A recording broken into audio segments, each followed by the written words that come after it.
non-negative functions, and unit integral with a unit integral constraint, so the integral from total area is equal to 1.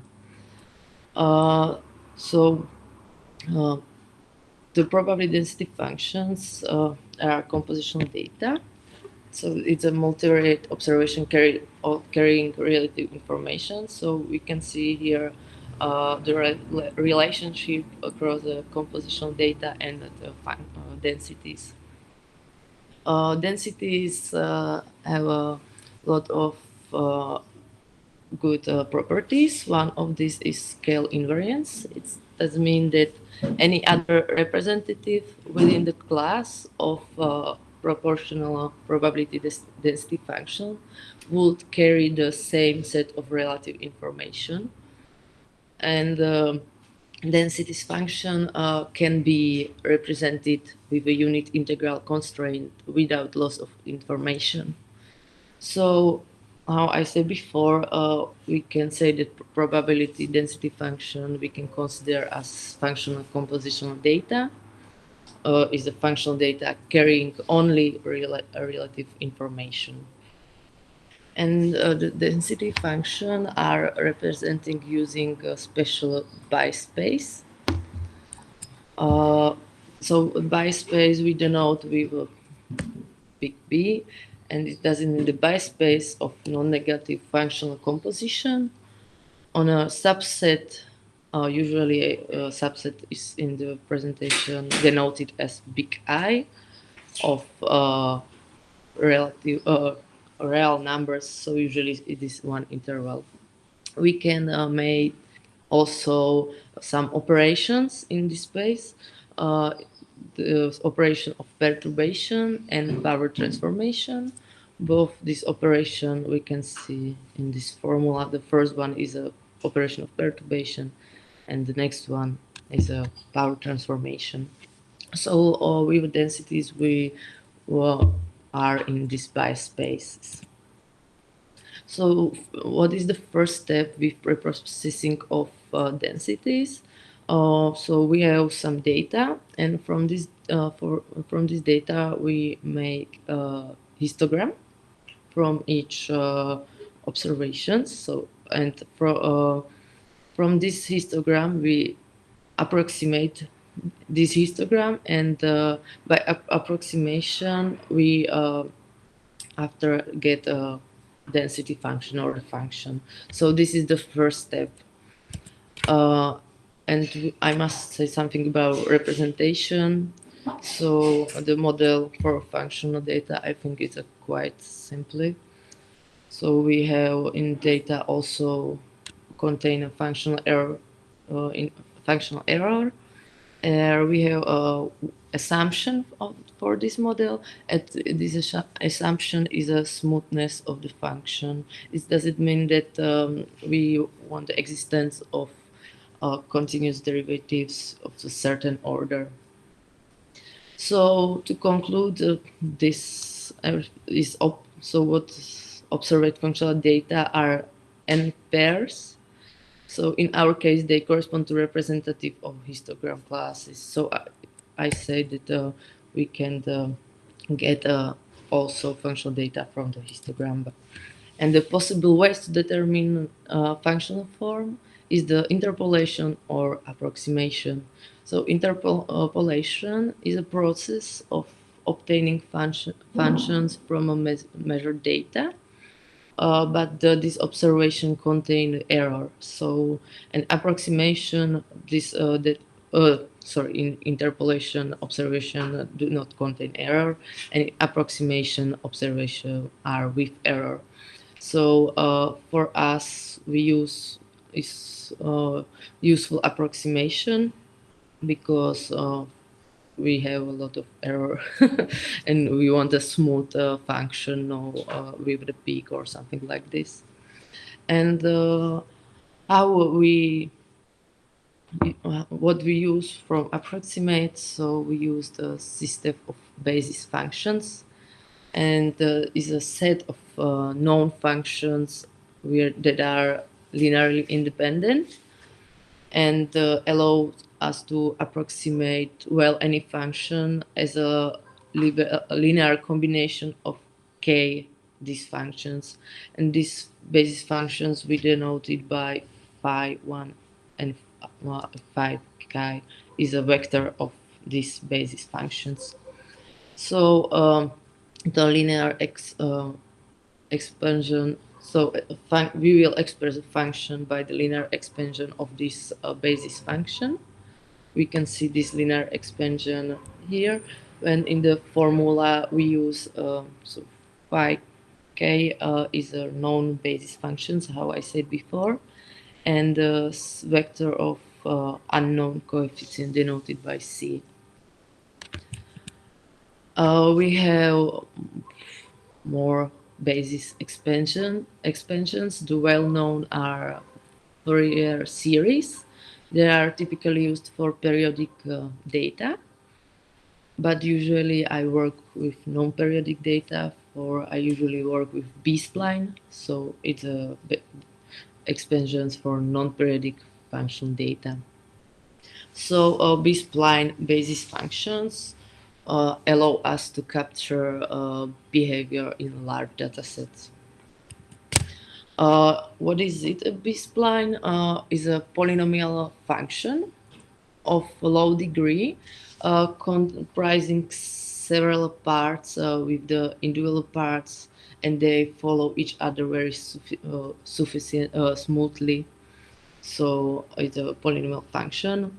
And what is the good that every polynomial spline here can be uniquely expressed, and we can uniquely expressed by this formula where we use a vector of B splines, coefficient of our spline, so by small b, and the big B is a B spline of degree k. So the method which I used for data approximation is the smoothing spline. It's something. It's compromise between interpolation by splines and approximation data of the sense of least square methods. So we can see the using smoothing spline in the plot that it's very approximate good the data, and the functional form is also smoother than the actual observations. So we use a smoothing spline for approximation here.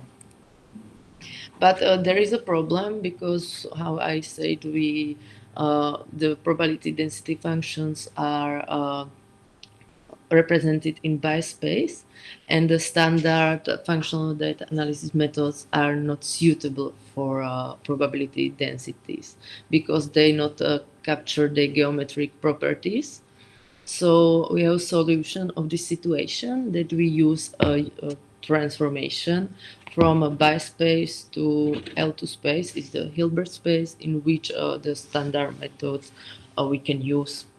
So, and this transformation is CLR transformation, so centered log ratio transformation. So we can see the formula of this transformation here, and it's a very good transformation for us, because also zero integral constraint, which needs to be taken into account also for spline approximation. So now we can work also after this transformation with densities, and we can use standard methods on them. So the first aim is to find a spline with zero integral in our support A. And so we after work with special type of function with zero integral. And this we applicate to the time use relative data, because it's also compositional data with parts corresponding to different physical activities categories. And this can be extended to a continuous case as a probability density functions. So from now we the probability density function was different intensity of physical activity categories. So now I want to illustrate my data which I use here. So it's from for was this data was applied, or methods was applied to data sets consisting of functional observation, and these data are results from a large study in the Czech Republic. The analytics sample consists of 74 school-aged girls between 14 and 17 years. So we have the children now, the 74 children, and we have the independent variables or PA variables. How I said before that we can use a PA variables as densities. So these PA variables were assessed using the triaxial accelerometers, and the data are in unit milli-G. So for now, we distinguish 5 physical activity categories. It's a sleep, sedentary behavior, light physical activity, moderate physical activity, and vigorous physical activity. So how I say is a result from post-discretization of data which have functional character. On the right hand, we can see first plot of density.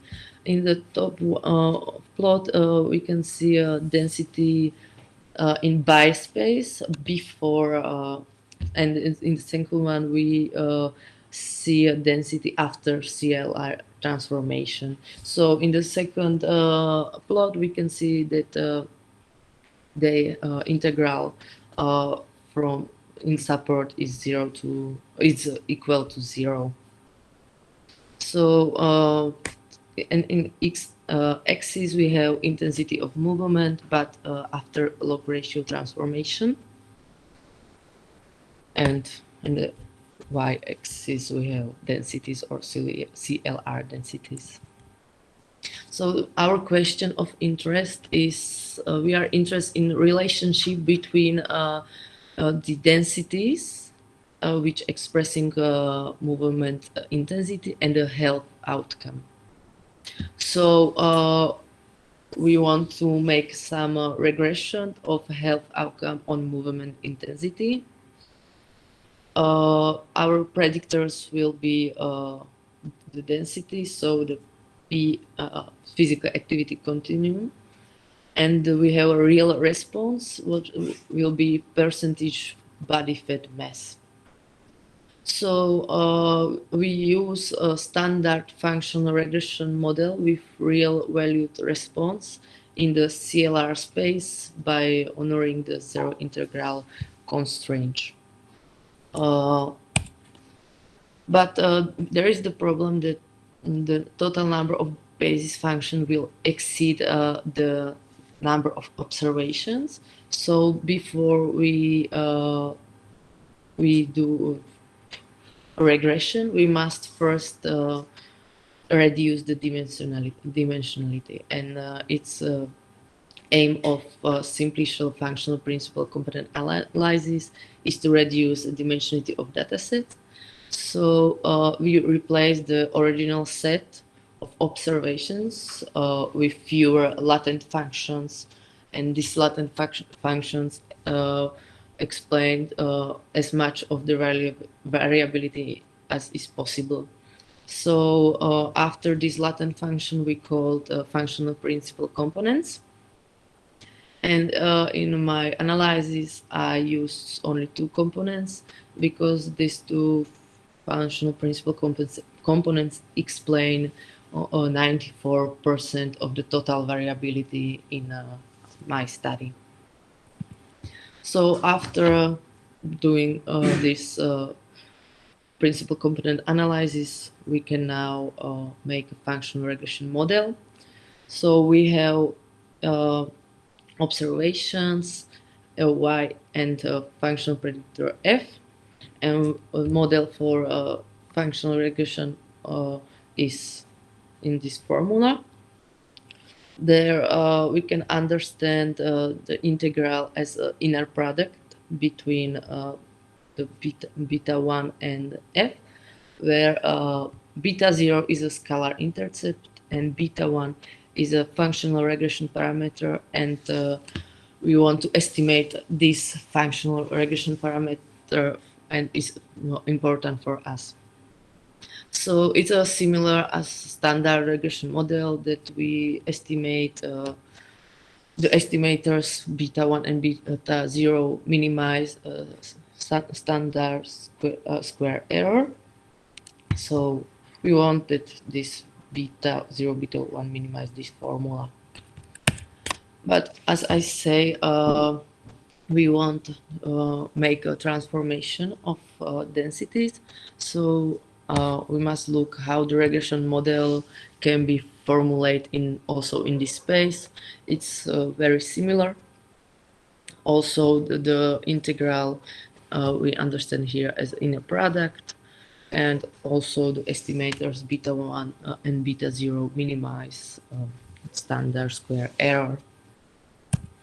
And after this we estimate the beta 1 as a function, and we interpret it in the CLR space. So now here we can see this estimate of beta 1, and the interpretation of this is that positive functional values, so the values which are over 0, contribute to the growth of the values of the percentage of fat, and negative values have the opposite effect. So which values are over 0, their increased percentage of fat in the body, and which are under 0, they decrease. So we can conclude from this plot that with higher daily activity, the percentage of fat decreases, with some artifact effect in higher intensities resulting from approximation of histogram data, because we can see that, for example, here there is a higher daily activity, but we can see that there is some increasing of the values. So this is caused of artifact effects. And the main idea from this, we want to describe effect of certain subintervals of the accelerometry density. So from this we use isotemporal substitution. The model is very simple. We use here beta 0 from our regression. We use here f, which is geometric mean of density, and we use here beta 1 with a star. We take beta 1 from our regression model plus g.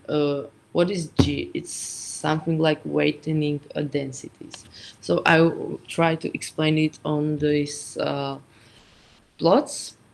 So we have support, and we cut this support of 10 equidistant parts.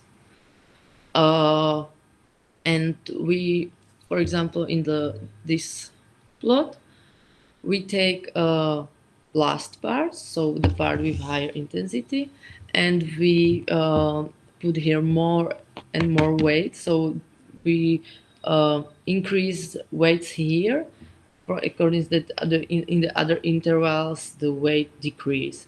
And we want to see that if we use here unrealistic values, because we want to see if this model, what this model made with this.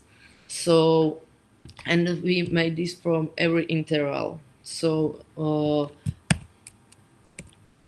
this is the G that is the weighting. So here we have about 100 weights for each interval. But there was also one problem that for a faculty of physical culture it's very hard to distinguish between sleep and sedentary behavior, and it's also from problem for us. So we make a three-part composition. So we cut a data from 36 millig. It's the start of interval from light for physical activity.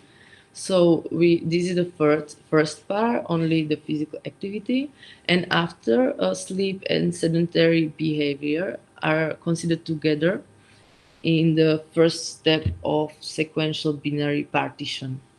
So this led to two orthonormal coordinates, which were added as covariates to regression models. So we have first parts only light physical activities to vigorous, and we put covariates here, sleep and sedentary behavior.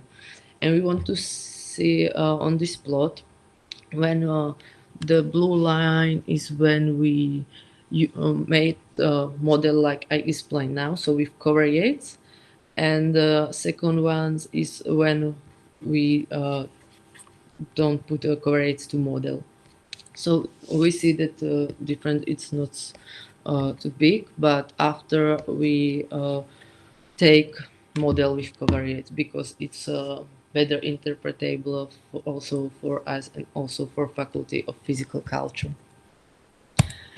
And now, and this is the resulting plot from isotemporal substitution.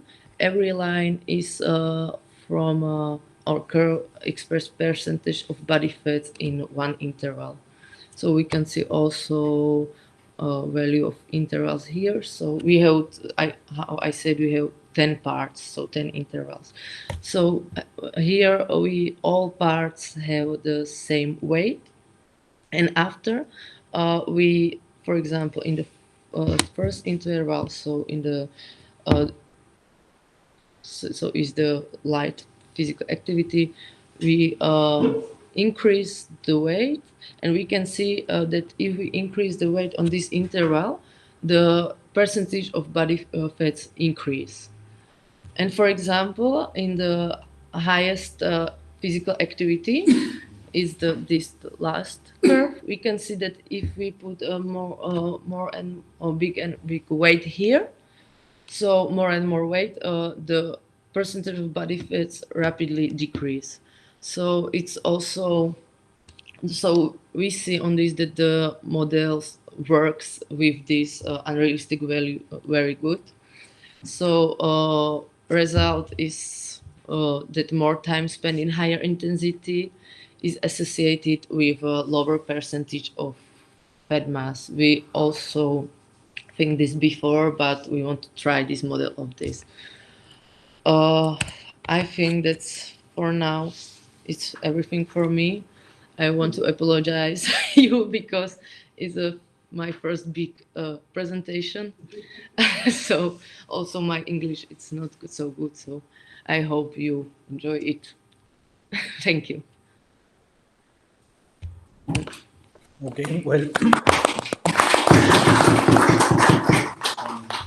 real clapping. So, well, actually, it was a very good presentation and very good English and very good everything. So you might be proud. So, well, round of questions and suggestions or comments, if you have any.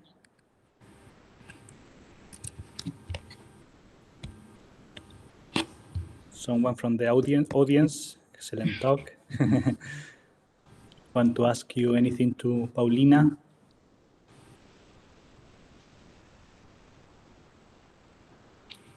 I have some question, but the question is quite general, and I don't expect a complete answer to the question. Okay. Your data initially is functional, but given by what is it. Yes. Then you make some interpolation to convert this data into a curve, a density. Why not working directly with a discrete version? So even you are doing this in the second step of your analysis, and well, the problem is what you earn when you convert your problem in a functional problem. Yes, we want, because functional data analysis in the community of Faculty of Physical Culture, it's something new for them, that nobody, yes, there is a few people which works with functions, but we want to put it on this functional sense because it's something new, and maybe for this community it's a new approach which will be big from them. So it's why we try if also functional data analysis, and we made it in this sense because we want to try if it works also in this data. Well, But your answer seems to tell us that this is an academic convenience, not a practical application. I think, well, the advantage of this approach is also that in practice, in physical activity, the categories are determined artificially. So you say from this intensity to this intensity, this is sedentary behavior, from this to this is light, and so on. So it's the idea of using the actual continuum of intensities and using statistical tools available for that. So removing that intervention, no, that artificial intervention, determining the thresholds to say that this is light, intense, and so on, and doing it on the continuous, and then looking at the trend, no, or as you move the intensity from one region to another. No? It's a more high level description or modelization, I would say. Could the continuous could you attain a continuous measure of intensity? Sorry? Could the physical activity intensity, that is what is measured, not be measured in a continuous way, or nearly? Because I think you from an accelerometer you get something like a curve yourself. It's not a neat, clean curve. So you actually can say you are interpolating or smoothing points, but at the same time you can say you are just smoothing a curve. Yes. So maybe I understand what you asked me.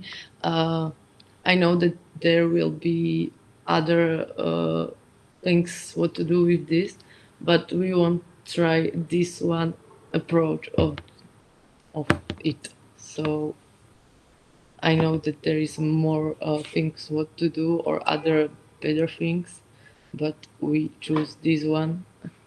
No, well, my suggestion was simply, by the way, congratulations, it was a nice talk.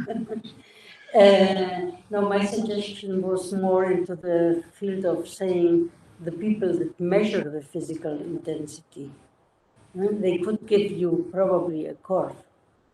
No, they because the measurements are like yes, it's the truth. It's a continuous measurement. Yes, it's the truth that is every 5 seconds they give us one value. So from 20 hours. Yeah, it's very dense. Yes. If it's not a curve, it's nearly a curve. Yes. And I think. I have another question. It's my understanding. Why is it easier to interpret the beta coefficient in the CLR space than? Because we know how to interpret it in this CLR space, and we don't know how to interpret in yet in other space. So why this is better for us, because we know how to interpret in this Yeah. space, but we don't still know how to interpret in others. So we want to transform to the space in which the interpretation is not stable, but for us a known. Yeah. So I think that every time when we work with densities after we made interpretation in CLR space, because it's the known interpretation and we don't make a mistake. Yeah, no, but it would be interesting to see Yes. if you can transfer it in a easier way of interpretation. It's just a Yes. comment. And what I was surprised also is at the end you give those in one of the last slides. Here, no, the next one. Here.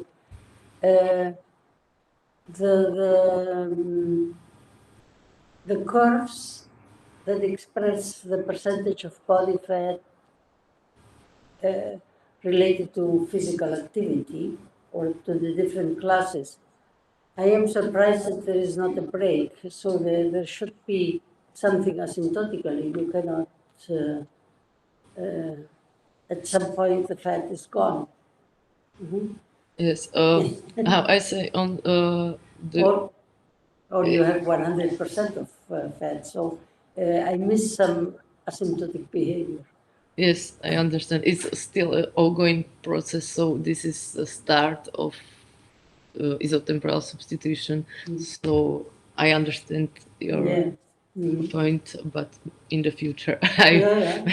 will do it. So next talk. Yes, it's also only a sample of 74 girls, and we have a lot of more and more samples. So we now only make small analysis on this small sample, and in the Yeah, that's okay. future we will try also this in the huge data sets. Okay, fine. Thank you. Thank you also. Is there any other question? Someone from the remote audience want to speak or suggest something? No? Something interesting, and we have been discussing that before the talk with Paulina, is that the effect, the issue with when the histogram has sparse data on the tails, that produces, you could say, yes, It's also that here. slide, that increase at the end is something to characterize well and investigate.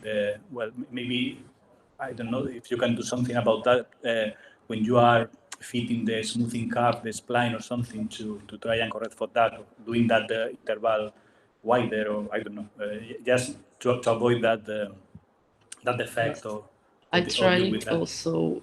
I tried, but every time this is a very that every time there was this increase on the in the end. Also, when I use for spline more knots or something, I use more components. So every time there is small increase on the end, and it's maybe also why is here is that this is a higher, the highest activity, the vigorous activity is from 0. So this is a very high activity, and a lot of these children don't have have 0 here, or don't have this high activity. So also it's cost of this that we have only from this sample only a few children have this activity. So maybe if we take a huge data set, so there wouldn't be this. I don't know. No, that could be interesting, using Yes. a larger data set to see if that effect is reproduced. Yes. Right? Or if the support is in a constrained interval. Yeah, I was thinking that's related to the other question as well, is the range of values you are considering. Yeah. Yes, so we try also small values or we variable, but for the Faculty of Physical Culture, these values on the right side are very important. So it's not possible to cut it. No, I or- don't think, I think maybe the structure of the Or- sample space needs to be analyzed more in detail. Yes. We must deal with this now. Great. So, well, Okay. yeah. My impression is that the regression model, that is a linear one in the byte space, perhaps is nonlinear. Is this behavior in the right tail of the curve related with the linearity or non-linearity of the model? I don't know, Yes. but I suggest that the model should not exactly linear. Yes. Huh? Thank you. More or less, it says that once you attain a level of activity, it doesn't matter if you do more and more. Yes. Is this this- curve telling us this Okay. or not? Thank you.